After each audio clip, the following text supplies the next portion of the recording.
Bismillahirrahmanirrahim. Assalamualaikum warahmatullahi wabarakatuh. Salam sejahtera. Apa khabar semua? Saya harap saudara dan saudari sekalian sihat walafiat. Saya berdiri di sini pada hari ini di suatu tempat yang amat bersejarah. Di sinilah 63 tahun yang lalu almarhum Tengku Abdul Rahman, Perdana Menteri Malaysia yang pertama, mengisytiharkan pemasyhuran kemerdekaan Tanah Melayu.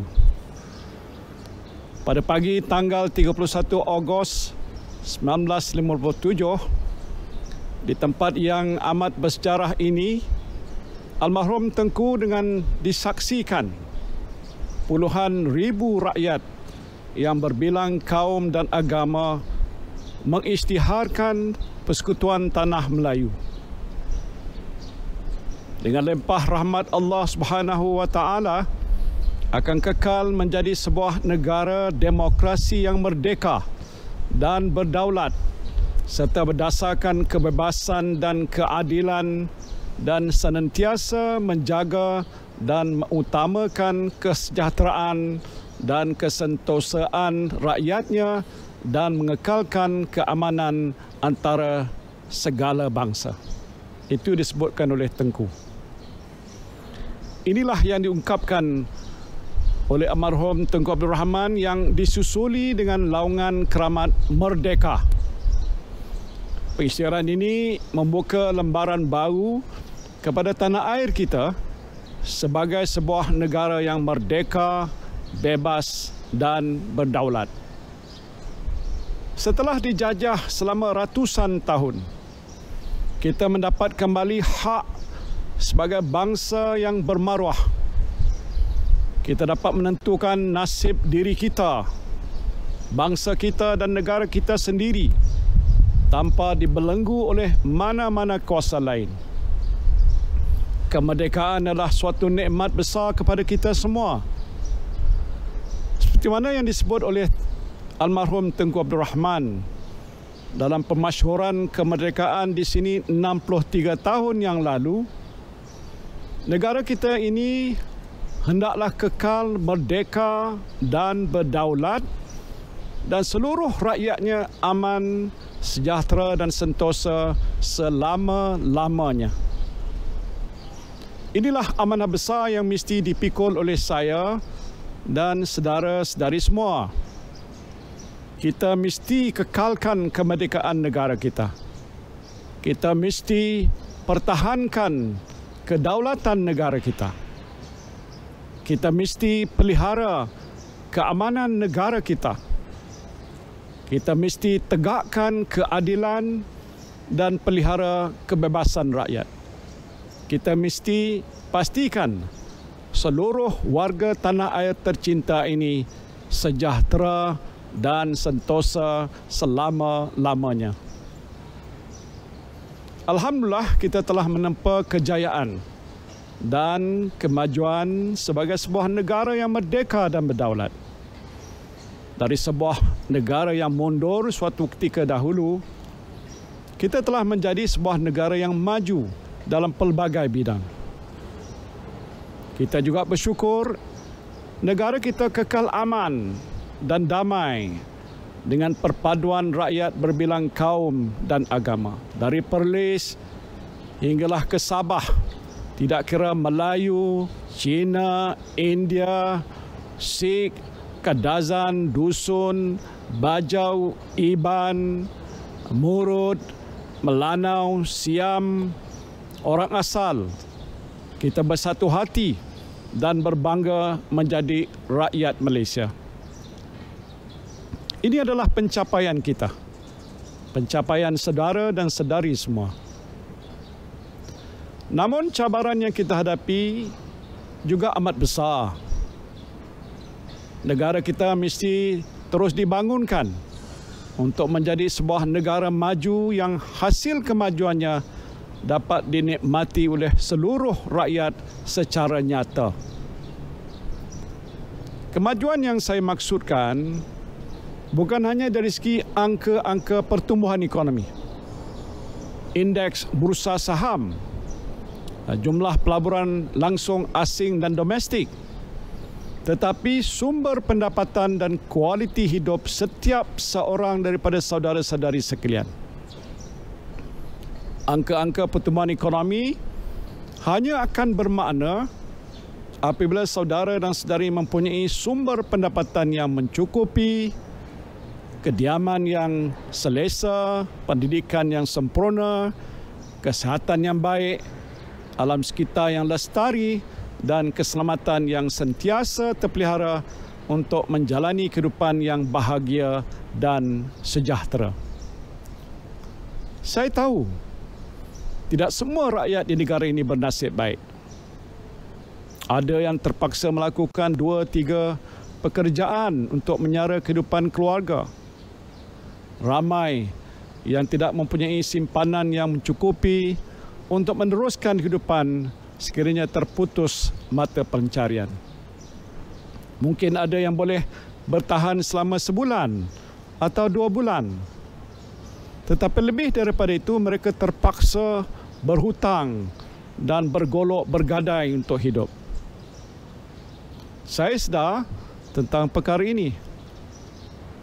Kerana itu, ketika wabak COVID-19 mula melanda negara dan sektor-sektor ekonomi ditutup, perkara pertama yang dilakukan oleh kerajaan ialah menyediakan pelbagai bentuk bantuan kepada rakyat.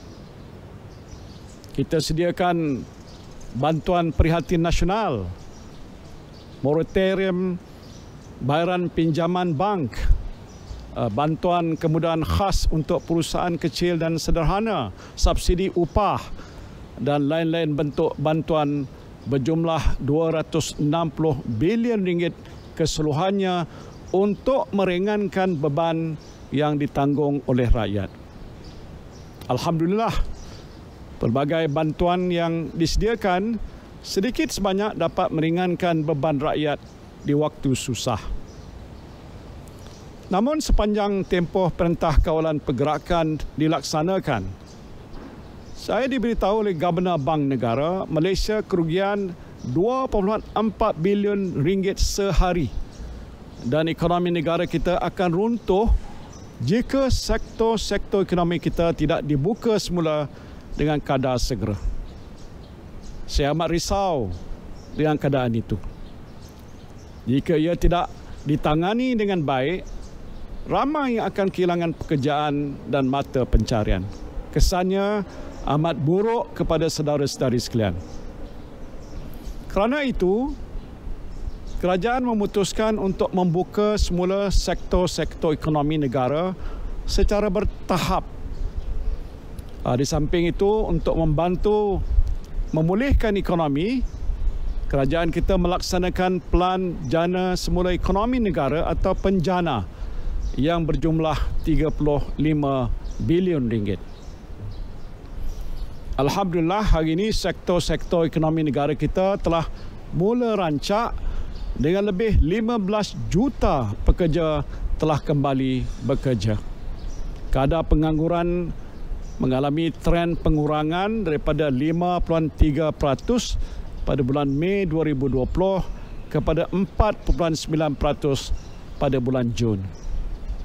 Saya sedar banyak sektor ekonomi yang terjejas teruk akibat pandemik COVID-19 dan akan mengambil sedikit masa untuk pulih sepenuhnya. Tetapi saya yakin sekiranya tren pemulihan ekonomi berterusan, ekonomi negara kita akan pulih lebih cepat. Saudara dan saudari yang saya kasihi sekalian, pandemik COVID-19 memberikan satu pengajaran yang amat bermakna kepada kita semua. Setakat ini kita berjaya menangani krisis ini kerana kita prihatin.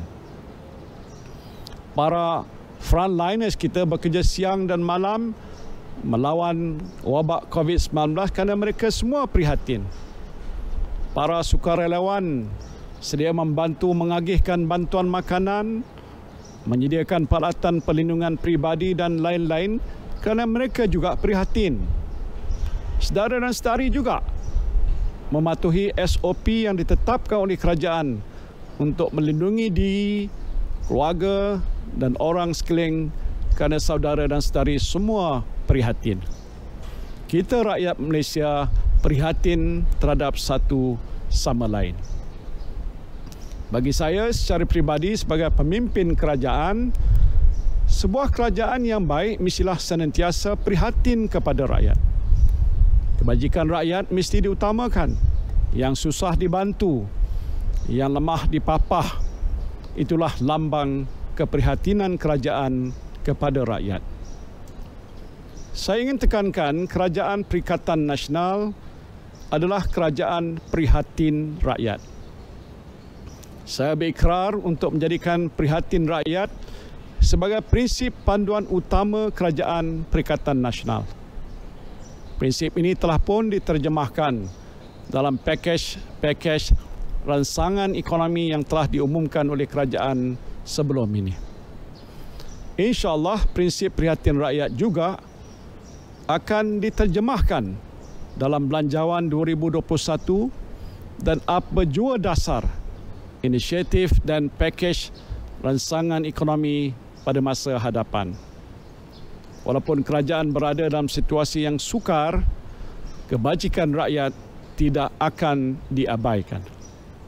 Saudara dan saudari yang saya kasihi sekalian, sesuai dengan tema Hari Kebangsaan pada tahun ini, iaitu Malaysia Prihatin, saya menyeru anda semua supaya menghayati semangat kemerdekaan dengan senantiasa menanam sikap prihatin yang mendalam terhadap satu sama lain.